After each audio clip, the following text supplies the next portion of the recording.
Hey guys, Buckskin Dave here. I hope you had a great Independence Day. We had a good one. When I say good, I didn't do any work around the house for 3 days. It could have been better. Teaspoon got whacked by a rattlesnake, so that kind of took the spring out of her step for a couple of days. She's okay now, she's coming back, the swelling's gone down. Anyway, so, because I didn't do any home chores, I have a bunch of those to do today. I got one more stitch to make here, and I'll have this strap kind of done. And what I had to do is I didn't have one piece that I could cut, so I had to cut some small pieces, and I just stitched it. I got my little Z stitch that I like in there. The other thing a guy could do probably is punch holes in here, put 4 holes in here, and then run a piece of thin cut leather like this. I was mistaken when I said I had a cast iron buckle. It isn't. It's brass, but it's what I had. It's going to work. So I'm going to finish this, and today I'm going to shoot a bunch of different guns, and today is offhand day. I'll just shoot offhand, and even though I always like to have a rest when I'm shooting at an animal, especially if the range is a little bit longer, but I like a rest no matter what the range. But I like to practice offhand all the time, and I like to practice offhand more than on the rest, because when you're on the bench or using the rest is your muscle. When you're shooting offhand, your muscle is your muscle, and it's holding your gun still. So I like to practice that way. Anyway, grab you a cup of coffee and join me. We'll finish this, and we'll run out and shoot some offhand stuff. Be great. Okay, the first gun that I like to work with for offhand is a lever gun. I could work with shooting offhand, getting the muscles, build up for shooting offhand. Not to mention, I can keep my fluidness up with the lever as far as, shooting it as fast as I can accurately. Oh, and by the way, so we got it out for a test run. Got my hatchet there, and I'm just seeing how it fits and how it feels. I got some holes. I can put a couple more holes in the strap if I want to raise or lower it. Anyway, I'm going to shoot this one first.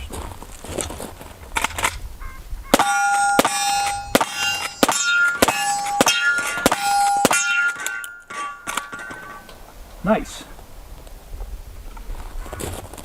I got this one set up so I can shoot kind of fast, and then I have a couple of more precise targets, so I got to take a slower, more precise shot offhand. Let's give it a try.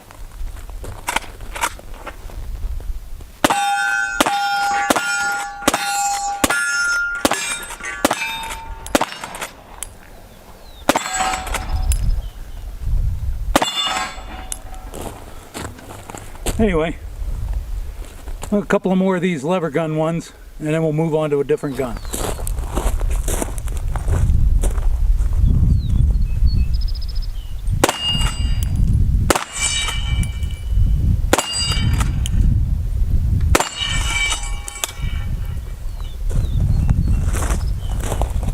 So, even though I'm practicing offhand shooting, the lever gun is both a hunting tool, a sporting tool, and it's also a defensive tool. So if you have a belt, where you can pull your rounds off to reload, that's cool. If you don't, and you're going to put them in a pocket or something, always put them in a pocket on the side that'll work best for you. Like for me, I'm right-handed, and I put them in a right pocket, so I can keep my eye on the threat, keep my gun pointing towards the threat, and I can come right back should I have to on that threat. And that's That's just a generally good idea, and practice this so you can get fast at it. The other idea is too, is say you take a couple of shots and you move the cover or something. There's nothing wrong with sticking another one in while you're moving around to replace what you expended to keep your rounds up. So that makes it a little bit faster in the reloading department, keeping ahead of having to reload. Okay, so the mini gemmer, it gets some offhand work too. Nice thing about the mini gemmer is it's heavy in the front, so it gives your arm a good workout of holding it up until you shoot. Same thing with your loading as you do with the lever gun, especially if you're hunting. If you have a couple of rounds right here, and I also put them in with the bullet portion forward. So all I have to do is reach in and I'm loaded again. I take my shot, you know, pull that one out, reach in, I'm loaded again that fast. Anyway, about 25-30 yards, so we're going to take a couple of shots at the steel.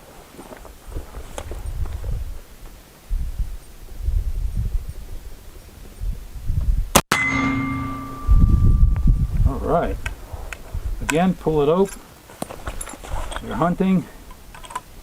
That's pretty fast.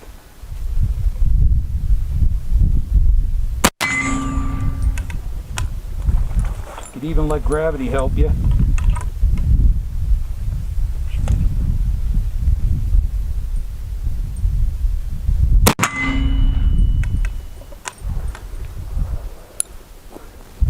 That heavy bullet's a little tough on that steel, ain't it? Anyway, so I'm going to shoot this some more. Also, I'll shoot this at my 100-yard target. See, here she got sit. She got bit right here. Come here. Right there, there's still a couple of fang marks. This whole side of her face swelled up. All this down here, it's still going away right here. She's definitely feeling a lot better today, so cool. All right, watch out. We're going to shoot 100 yards.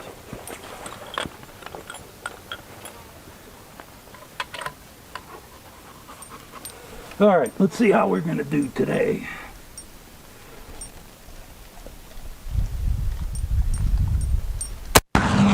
Oh, boy, did I go high.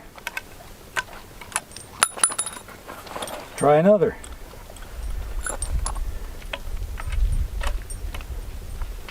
All right.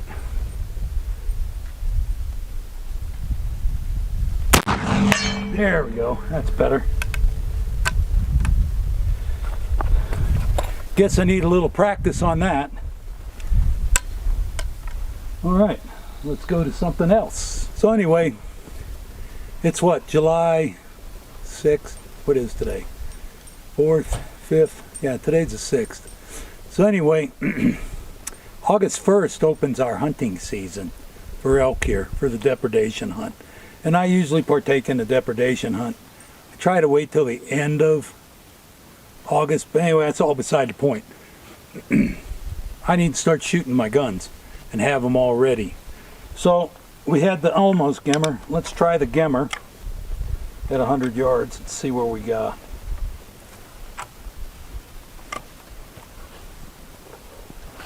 All right, here we go.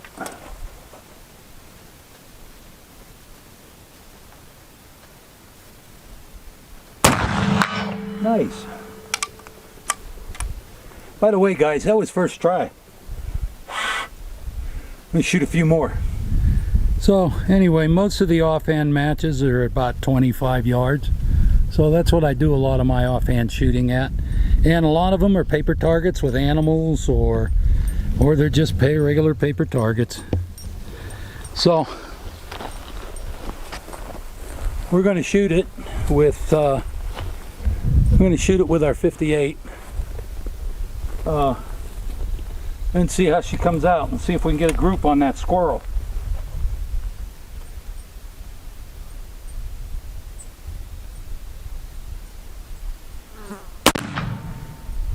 Right.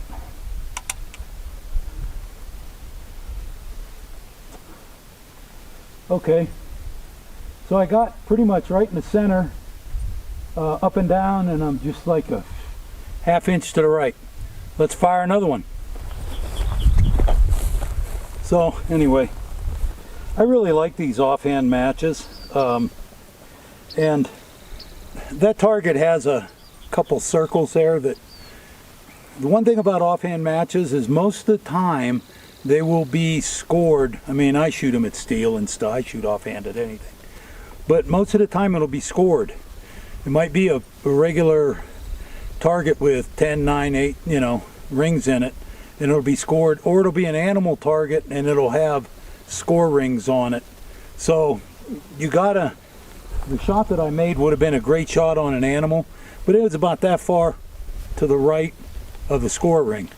So that's not really going to give, it's going to give me a point less. Anyway, let's see if I can even get close to it again.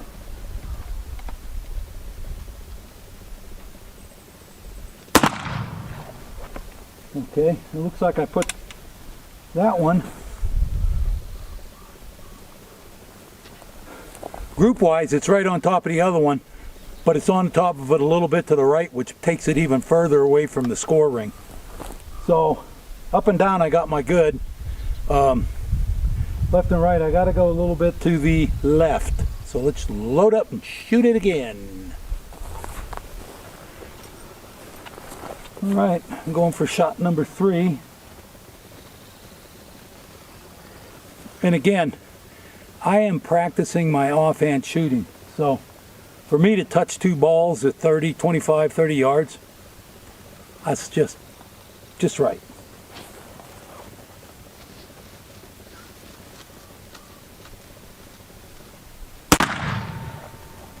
Okay. Well, that one didn't touch, but it's in the squirrel body. Here, let me zoom you up. So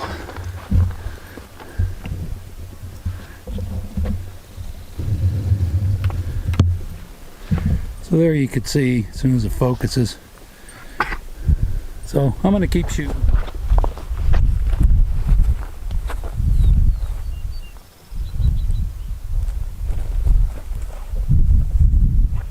Anyway, let's try it. Another shot.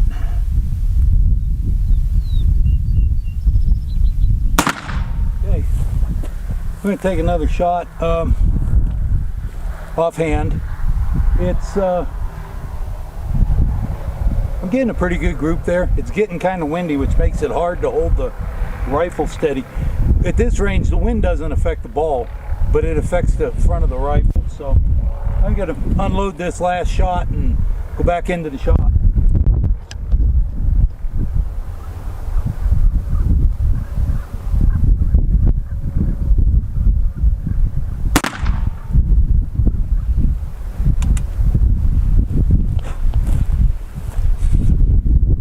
Anyway, let's go down and take a look. Okay. Anyway, that was the first shot. And then I ran these, or no, take it back. I shot 2 here touching. Then I hit this one. Then I hit one touching. This one went here. Obviously pulled these off. We're offhand and it is in the wind. This ain't bad. It does look like I might need to move the thing to my sight a little bit to the left, but I wouldn't do that without putting it on the bench first. So anyway, this one of you guys,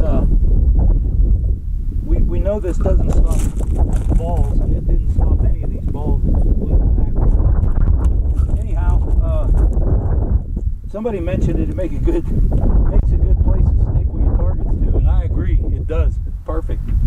Anyway, so let's go back into the shop and get out of the wind here, and I got to clean some guns, so see you inside. Now that we're out of that wind, that's actually good practice to shoot in that wind offhand, because you got to learn how to do the figure 8 thing with your sight when you can't be steady. Try to hit it on. I was pretty happy with what I was doing. I'm going to try to do a little bit more shooting with this offhand, 25 to 30 yards on a bullseye target. And so But before I do that, I noticed I got one ball left, so I got to get some more balls, 58 balls. I'll probably call Buffalo Arms and get them down here. And I want this gun, I'm going to hunt with this gun, so I want it to be user ready for hunting season. Hunting season's coming up, so stick with the channel here. I'm going to be sighting in all my rifles, and when I say sighting in, I'm probably going to be just checking them and shooting them and getting used to them and stuff. I have a couple of rifles that I do all my hunting with, muzzleloader wise. I don't have a muzzleloader tag this year, but I may hunt with this one during we do have the depredation tag has a muzzleloader hunt on it, so I may end up on that, whatever. But I want to get this thing sighted in and right on the money. I mean, we've shot this at 100 yards. It's right on. This thing's ready to go. I just need to practice with it. And then my 25-06, all you 25-06 fans out there, and I know there's at least 80 or 90,000 of you, I'm going to have some more stuff on the 25-06 coming up, because that's one of my favorite hunting rounds. Thanks for dropping in and having a cup of coffee with me. I always enjoy your company. I'm Buckskin Dave. I'll see you next time. Bye-bye.